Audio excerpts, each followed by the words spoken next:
السلام علیکم ورحمۃ اللہ وبرکاتہ۔ یہ حدیث سے ہوگا کہ امت مصطفیہ افضل امت، اللہ تعالیٰ نے اپنے محبوب کو افضل و اعلیٰ بنایا ہے تو اپنے محبوب کی وجہ سے اپنے محبوب کی امت کو بھی افضل بنایا ہے۔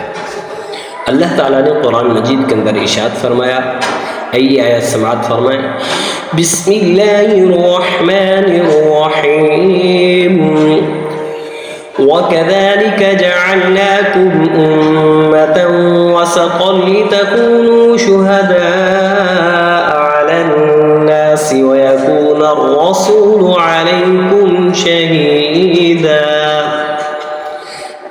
اس آیت کا ترجمہ سماعت فرمائیں، اور جیسے تمہارا قبلہ سب قبلوں سے افضل بنایا، اسی طرح ہم نے تمہیں سب امتوں میں افضل کیا تاکہ تم لوگوں پر گواہ بنو، اور یہ رسول صلی اللہ علیہ وآلہ وسلم تمہارے نگہبان و گواہ ہوں۔ اس آیت کریمہ میں امت مصطفیہ صلی اللہ علیہ وآلہ وسلم کو سب سے افضل امت قرار دیا گیا اور واضح کیا گیا کہ یہ امت سب لوگوں کے بارے میں گواہ ہے۔ دنیا میں اس امت کی گواہی مقبول ہے۔ فوت شدگان سے متعلق امت محمدیہ کی گواہی کے مطابق عمل کیا جاتا ہے کہ امت کے صالحین جس فوت شدہ کے نیک ہونے کی گواہی دے دیں اس کی بخشش ہو جاتی ہے۔ یہ حدیث ہے، میرے آقا کا فرمان ہے، اگرچہ وہ انسان گناہگار ہو، کچھ نیک لوگ یہ کہہ دیں کہ یہ تو اچھا انسان تھا، یہ تو نیک آدمی تھا، اللہ تعالیٰ اس کی بخشش و مغفرت فرمائے، تو اللہ رب العالمین اس انسان کی بخشش و مغفرت فرما دیتا ہے، اور یہ آخرت میں بھی غلامان مصطفیٰ صلی اللہ علیہ وآلہ وسلم سب امتوں پر گواہ ہوں گے۔ ارشاد نبی ہے، روز قیامت انبیاء کرام علیہ السلام آئیں گے، کسی کے ساتھ ایک شخص امتی ہوگا، کسی کے ساتھ 2 امتی ہوں گے، کسی کے ساتھ 3 ہوں گے، اس سے زیادہ بھی ہوں گے یا اس سے کم۔ ان سے پوچھا جائے گا کہ آپ نے اپنی قوم کو تبلیغ کی، وہ جواب دیں گے جی ہاں۔ ان کی امت کو بلا کر پوچھا جائے گا کہ تمہارے نبی علیہ السلام نے تمہیں تبلیغ کی، وہ کہیں گے نہیں۔ اب امت نہیں مانے گی، نبی کہیں گے ہم نے تبلیغ کی تھی۔ انبیاء کرام سے پوچھا جائے گا کہ فریضہ تبلیغ کی ادائیگی پر تمہارا گواہ کون ہے؟ وہ جواباً کہیں گے کہ حضرت محمد مصطفیٰ صلی اللہ علیہ وآلہ وسلم اور ان کی امت مصطفیہ کو بلا کر پوچھا جائے گا کہ انہوں نے تبلیغ کی، وہ کہیں گے جی ہاں۔ سوال ہوگا تمہیں کیسے معلوم ہوا؟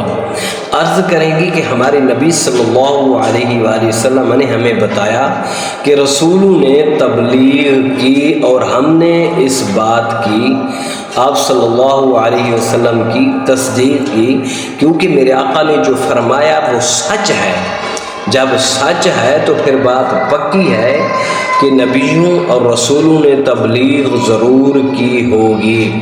یہ حدیث سنن ابن ماجہ باب زہد، باب صفات امت محمد صلی اللہ علیہ وسلم، اور اس کا جو نمبر ہے 4284 ہے۔